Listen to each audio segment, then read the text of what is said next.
नमस्कार विद्यार्थी मित्रांनो, मी प्राध्यापक विजय येवले सर, संचालक येवले क्लासेस माजलगाव.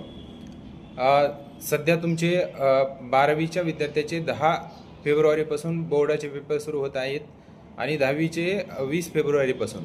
तर दोघाला अशी सूचना आहे की आन्सर सीटवर लिहिताना ब्लू पेन यूज करा, निळा पेनच वापरा, अशी बोर्डाची सूचना आहे. आणि दुसरे तो कोणतेही कलर वापरू नका, ब्लॅक असो ग्रीन असो कोणतेही कलर वापरू नका, फक्त निळा पेन वापरा आणि बॉल पॉईंट पेन वापरा.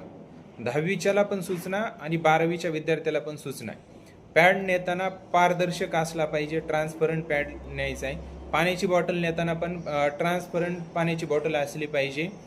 आणि बाकी दुसरं कोणतंही, जर तुम्हाला ते कंपास पेटी वगैरे न्यायची असेल तर त्याच्यामध्ये पण पेन्सिल, इरेझर ह्याच गोष्टी असल्या पाहिजेत. आणि एक ध्यानात ठेवा सर्व विद्यार्थी व पालकांनी की प्रत्येक क्लासमध्ये CCTV असणार आहेत, तर त्याच्यामुळं फुल प्रिपरेशन करूनच एक्झामला सामोरे जा, पूर्ण रिव्हिजन करून एक्झामला सामोरे जा. 10वी आणि 12वीच्या विद्यार्थ्यांना एक्झामसाठी बेस्ट ऑफ लक.